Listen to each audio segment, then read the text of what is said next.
young girl lies semi-conscious at the edge of a fast-moving river as Kent Harrison's search and rescue race to the scene. Are you able to do a hover exit down where they are? And later, SAR teams go deep for a missing subject in the Upana cave system on Vancouver Island. We may have a stroke victim, somebody who's not able to respond.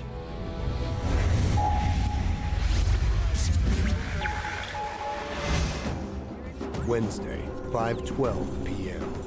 Kent Harrison's search and rescue is called out for a swimmer in distress. Just been called for water rescue at the Chehalis Bridge. Just getting geared up, ready to go. We received a call that an individual was in the Chehalis River. Initial information was she was somewhere around the bridge, but we didn't have much more information at that point. What they do know for sure is that 16-year-old Amy Victor from the Cheyenne Reserve is in the Chehalis River Canyon and in need of immediate assistance. We knew right away that we were facing a swift water rescue in some format. At that very moment, Amy is laying semi-conscious on the riverbank after hitting her head on submerged rocks while floating downstream. The SAR team finishes loading the truck with swift water response gear and heads for the Chehalis River. En route to the scene, which is about 22 minutes, we started learning that this individual had possibly fallen off a cliff into the water and had suffered some fairly serious injuries. At this point, we just don't know how far off the canyon the subject is. When we arrived on scene, we had a lot of people in the immediate area. There were friends of the subject, there were other campers, there were 2 ambulances, and approximately 4 to 5 RCMP members and an RCMP helicopter, which is very unusual for SAR response.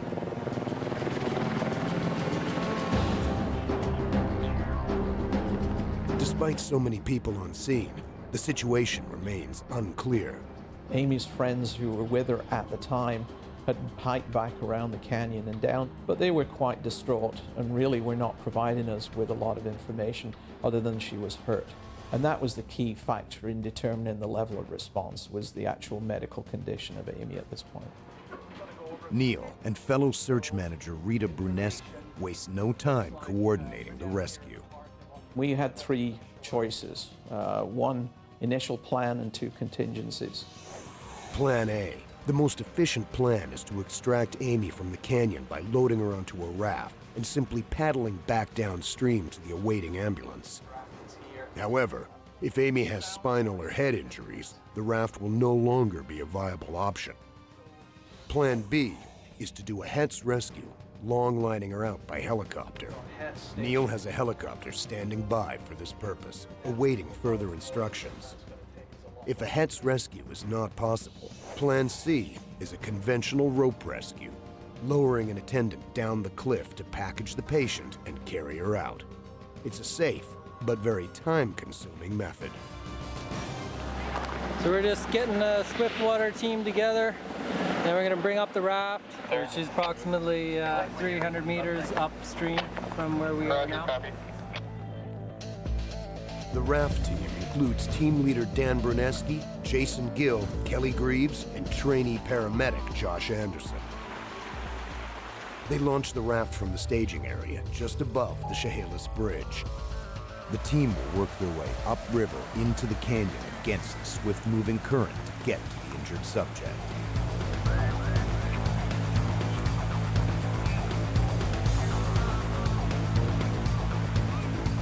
The water, when we went in, was nice and calm.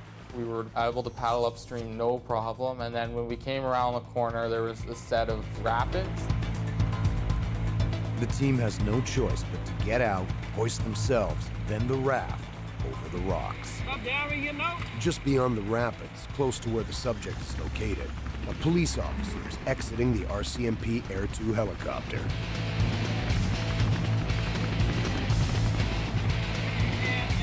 Team leader Dan Bruneski instructs the crew to begin moving over the rapids where surging water and slippery rocks challenge their every step.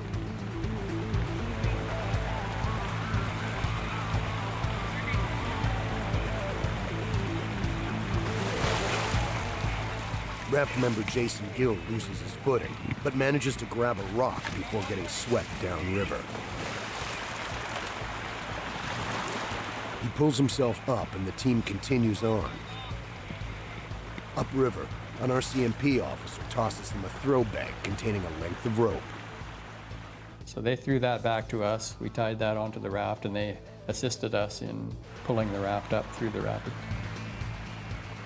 Took about 25 minutes for the raft team from when we arrived on scene to actually reach the subject. When the team gets to Amy, they fear the worst. Hey, Amy, can you talk to me, Amy? Excuse my hat. When I looked at her, she was totally, looked like she was totally unconscious, wasn't moving at all. Definitely head injury for sure. So then I made sure she was breathing and she had, her heart was beating. Stabilized the neck, made sure she was out of the water, and I just focused basically on the patient.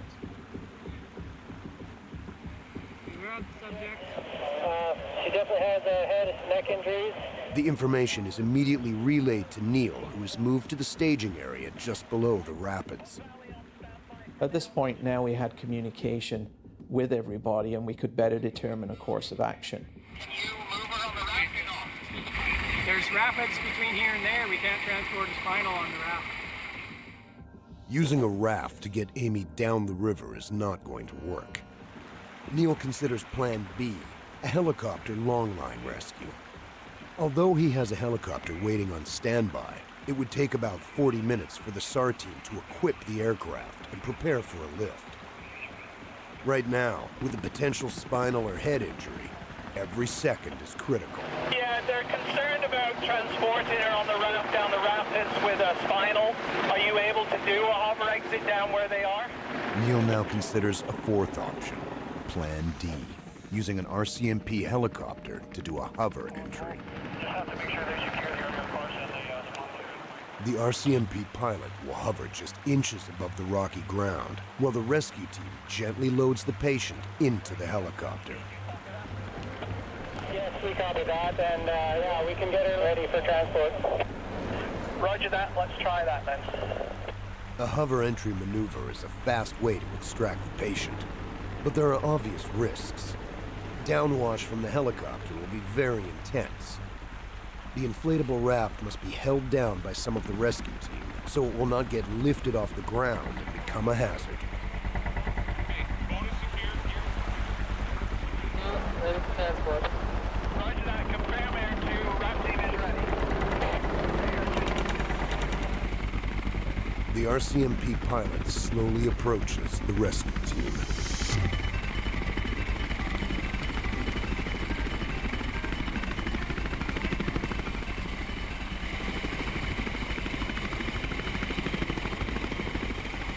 Staying low and carefully moving over the slippery rocks, they gently add the weight of the patient into the aircraft. With the patient loaded into the helicopter, the RCMP technical flight officer climbs aboard, and Air 2 slowly lifts off and climbs straight up and out of the canyon.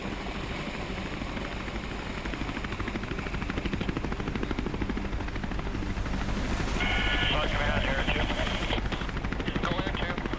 Check, we have my TFO on board, the patient en route to the medevac helicopter. Roger that, thank you. The extraction goes smoothly, and Amy is flown to a nearby school field where an air ambulance awaits. Mission completed, the raft team makes its way back to the staging area for the debriefing. It turns out that Amy did not suffer critical spinal or head injuries and will recover fully from her ordeal. I'm kind of okay with it, but I think next time I'll just go with my gut straight off the bat. In hindsight, Neil's rescue plan B, extraction by helicopter longline, would have been ideal. On reflection now, knowing that her condition was not as grave as we were led to believe, there were other ways and other methods we could have used, which possibly would have been a little bit safer, but would have taken considerably longer. For this group of volunteers, every mission presents a valuable learning opportunity. And with an average of 1 call-out per week, there's no shortage of new challenges.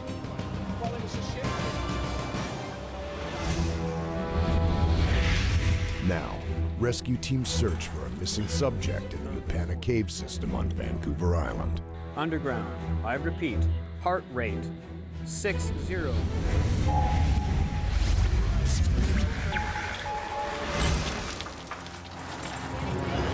Thursday, 12:20 p.m. 20 meters underground in the Upana caves on northern Vancouver Island, an initial response team of cave rescuers search for a missing elderly man. Bruce and I and one of the IRT members will go in and begin rigging for access. At the trailhead to the caves, where additional rescue teams are assembling, a witness is interviewed about the missing subject. And he wasn't there, so then I saw With him. little in the way of preparation, the two had set out early in the day to explore the caves. Equipped with only helmets and small headlamps, it wasn't long before they lost each other in a dark underground maze. The subject, Ken Laidlaw, has now been missing for almost 6 hours. To complicate matters, he's susceptible to strokes, and it's unknown whether he's taken his daily medication. But this is not a live rescue. This is Cave Rescue Boot Camp. Basically, like a basic training situation where you come in and we take you right through to 10 o'clock every night, limited meal breaks, no lunch breaks, right from Saturday night right through to the following Saturday afternoon. And the idea is that we tend to put people under the same sort of pressure that they would be in a real situation, but with a very strong emphasis on mutual support and teamwork. Organized by BC Cave Rescue, this state-of-the-art seminar attracts cave explorers from all over the world, some as far away as Australia. It takes place every 2 years on Vancouver Island, which has the most cave systems of anywhere in Canada. Among them, the spectacular Upana Caves near Gold River, an impressive network of 6 individual limestone caves connected by 450 meters of tunnels, pits, constrictions, and low passages. There are 15 known entrances to this system, with caverns reaching depths as low as 25 meters underground. All this makes the Upana Caves the perfect staging area for a complicated cave rescue scenario. Similar to a ground search and rescue mission, the first team on scene carries out a hasty search, quickly sweeping the main corridors of the entire subterranean labyrinth. But they're wasting their time. Knowing from the initial interview that the missing subject was poorly equipped, the response team should have deduced that a large section of the cave was inaccessible to the subject, who was not equipped with ropes. These areas could have been instantly ruled out and their energies applied elsewhere. That was mistake number 1 in their evaluation, but not the only one. Although the initial response team was very quick to arrive, they brought with them no means of communicating back to the base, and consequently went into the cave with no plan about when they were going to report back or how they were going to report back, and they didn't even take the proper equipment. You have not found him? No. Here's some information that I'm just going to interject with information you didn't have. We may have a stroke victim, in which case we may have somebody who's not able to respond, and he may have been anywhere just around the corner or under something. So this is going to change the plan because we're going to have to research some of that area, I believe. That's what we were going back in to do. As more help arrives, the participants quickly fall into their assigned roles. 3 teams go in for the second, more thorough search. Dirt 1, Dirt 2, and Dirt 3, along with an underground communications team. Surface, please give underground a sit rep. In the old days, rescue teams would have had to unravel telephone lines behind them. Nowadays, contact with the surface is made possible thanks to a portable low-frequency radio system, which is capable of sending signals through dense rocks. At the surface, the communications officer sets up his antenna at the spot where the signal is strongest, directly above the underground team. You generally want to maintain radio contact every half hour. Also transmit vital signs and information about the patient and what's going on underground so the surface has some idea. Surface, antenna positioned. Proceed with report. Over. Also above ground are the search coordinators. They're responsible for overseeing rescue operations, assigning tasks, and keeping track of team members and equipment. Do you have the master list? At the staging area, the medical team and rigging teams stand by. Their task will begin as soon as the subject is located. Inside the cave, it's pitch black. One wrong step and they risk plummeting down a pitch. Every nook and cranny is searched in case the subject did suffer a stroke and is unable to call back or move. I go back here. 12:45. Dirt Team 1 finds the subject in the lower caverns. He has not suffered a stroke, but his ankle is injured and he's unable to walk on his own. Although it's summertime, the temperature down here is about 5 degrees Celsius. Cold temperature is a common issue in cave rescue. In fact, Ken Laidlaw, who is playing the role of the subject in this exercise, is now mildly hypothermic after spending 3 hours underground waiting for rescue. Underground. Vitals of Ken. The situation is reported to the surface. Surface, proceed, over. Underground. I repeat, heart rate 60. The problem that they face is there's only one way they can get the necessary gear in, and that involves about a 20-meter drop, but a fairly straight stretcher route through the cave. They're now rigging that 20-meter pitch and starting to get personnel and the gear down into the cave. The rigging team has carefully prepared rope systems to allow the stretcher team to worm their way through the cave system and to access the subject. The rescuers now brace themselves for the hardest part of the mission, evacuating the subject. The exit route contains a host of hazards, including slippery surfaces, rock falls, and tight tunnels, and poses two major challenges: a 4-meter vertical pitch into the main cave and a 3-meter extremely narrow slot into the upper passage.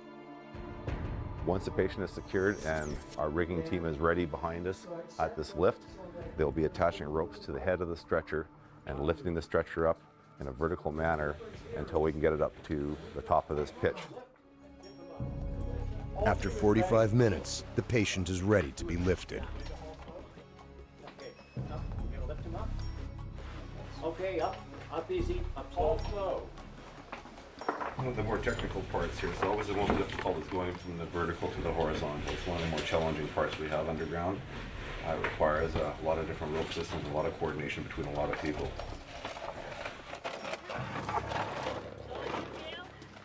The rescuers clear the first pitch, but as soon as the patient is hauled through a tight tunnel, they come face to face with the second obstacle: a 35-centimeter wide slot to the upper passage.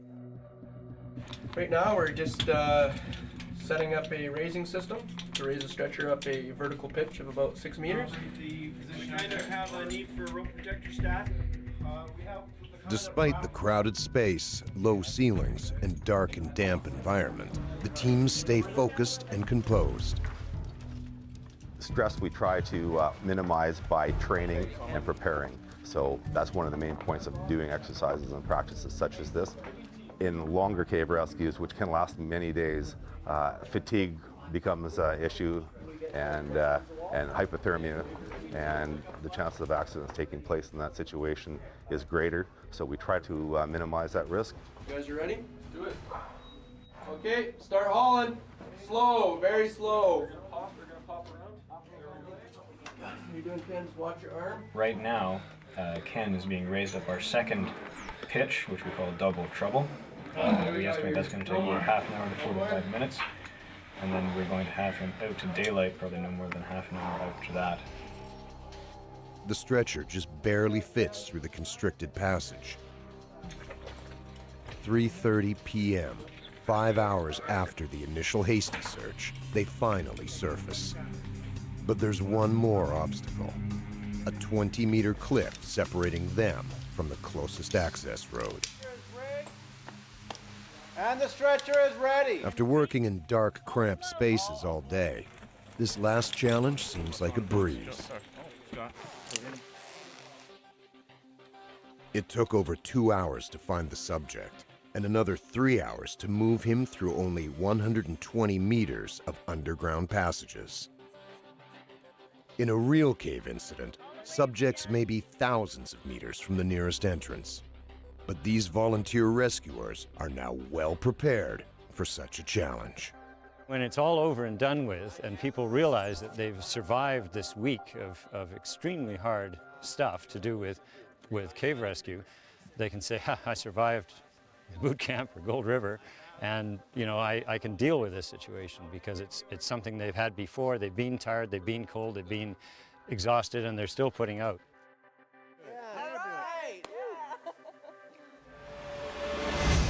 Callout Search and Rescue features real stories filmed live by search and rescue teams during actual missions. Find out more at calloutsar.tv.